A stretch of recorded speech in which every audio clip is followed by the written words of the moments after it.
With updated top 25 rankings coming, how much did USC impress the national press? Or for that matter, even you?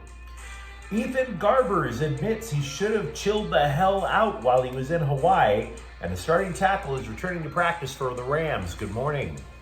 I'm James. This is your daily dose of sports and snark for the greatest sports city in the world, Los Angeles. This is the faithful Angelenos morning report.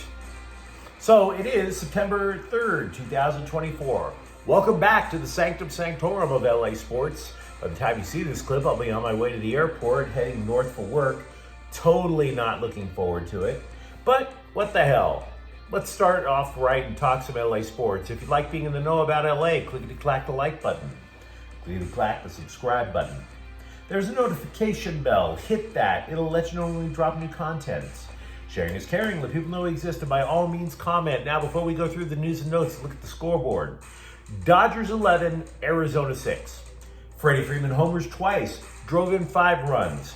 Mookie Betts scored 3 times, drove in 3. Shohei Ohtani stole 3 bases. He became the first player in Major League history to clear 44 homers and 44 steals in the same season. Now, to be clear, he has 46 steals right now. A 50-50 season is quite possible. And I also want to mention something that I didn't bring up a week ago, but I was really looking forward to last week's games because I thought it was going to tell us a lot about this team. Baltimore, a World Series hopeful. Arizona, the team that eliminated the Dodgers last year. The Dodgers won both series, including 3 of 4 in Phoenix, and increased their lead from 3 games to 5. So that is a very telling week for Dodger possibilities. Meanwhile, today, the Dodgers go over to Anaheim to face the Angels at 6:30. Walker Buehler is 1-4 with a 5.88 ERA. Reed Detmers is 3-6 with a 6.14 ERA. And yes, Shohei Ohtani returneth. And the question always with the scribes, because they are looking for the easy headline, just like any other lazy schlub, is to say, what will the reaction be from the fans? And I don't think there's going to be a lot of hatred for Shohei Ohtani. I think the Angels fans are going to scream bloody murder about Artie Moreno. But that's just me. Now let's get to the news. The first regular season top 25 will be released today, and while it is fair to suggest that the Trojans will take a major leap up from 23rd, let's not get too far ahead of ourselves, okay? For example, the top 9 teams in the poll won. The average margin of victory for those teams was 36 points. And by the way, side note, totally side topic, if you're on Twitter, I don't want to hear anything about Florida State. I don't want to hear anything about the guy in Florida State with the dog poop and a spoon. Look, if you're unfortunate enough to be out in the Southeast, you hillbillies can call us Holly Weird all you want, but we don't make those type of fetish bets here on the West Coast. Just saying.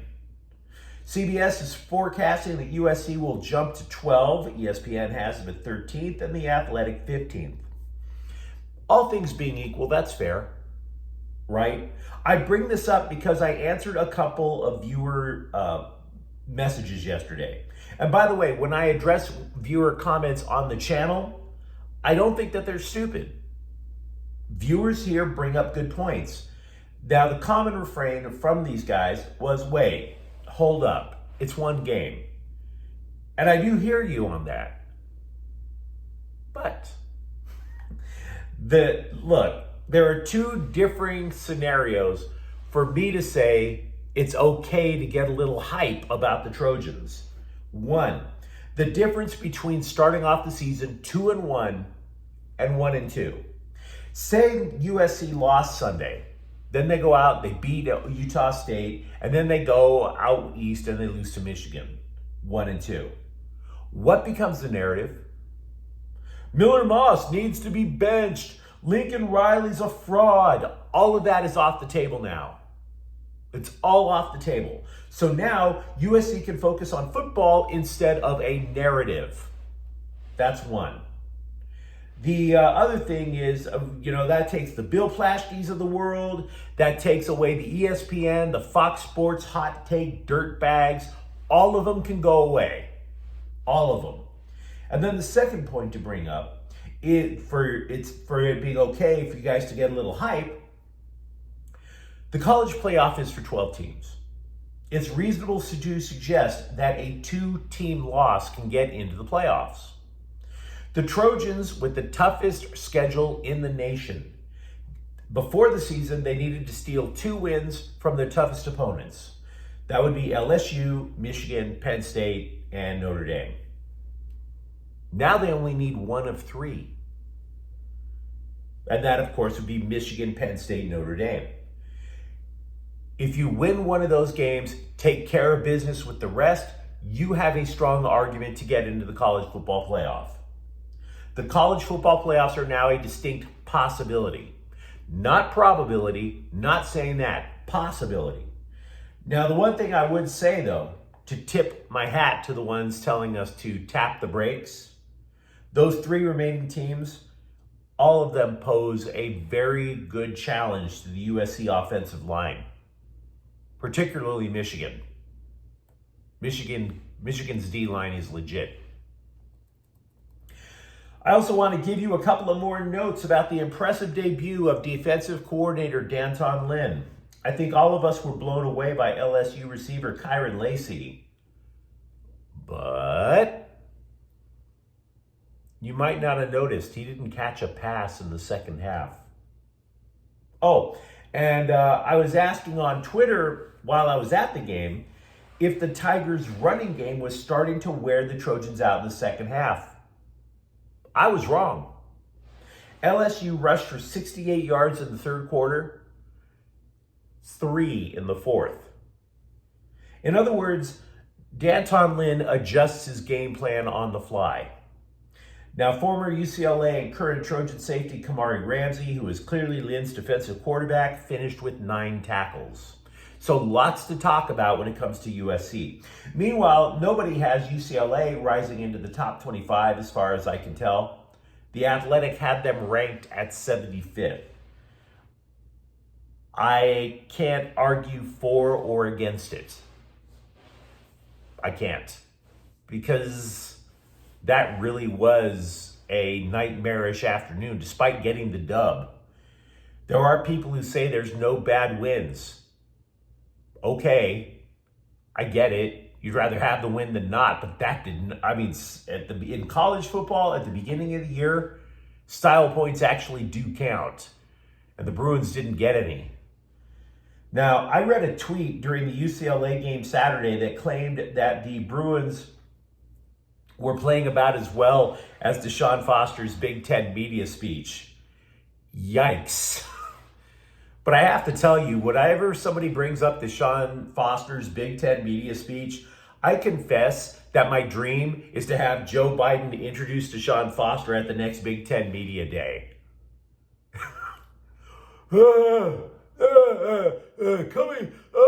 to the podium, Spaniddle Doodle, Matlock.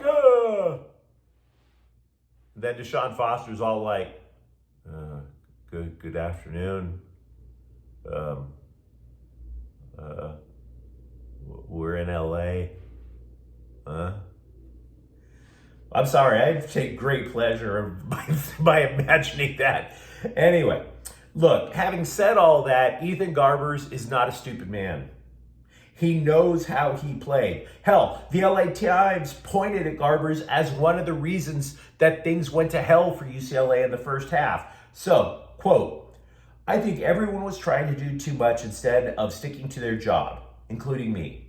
Trying to make plays and push stuff that wasn't really there. I got to be smarter. I got to be more calm and more collected back there. In the second half, we went back to what we've been doing all fall camp.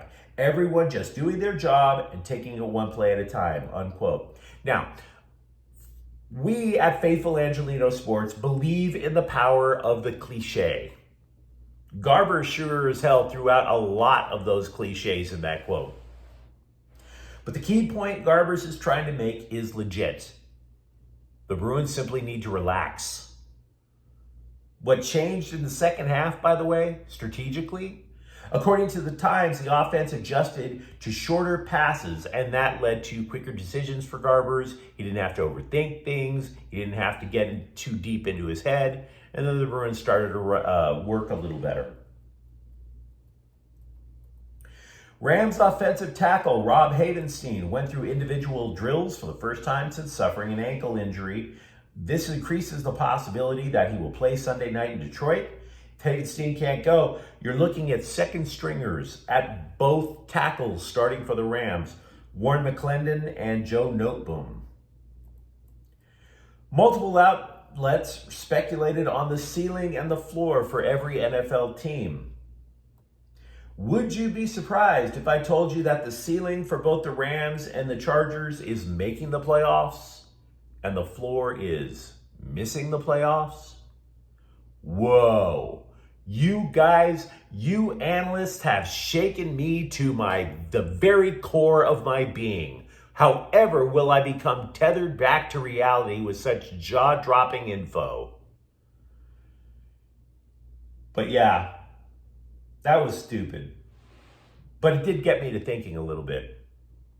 What could cause the Rams to miss the playoffs?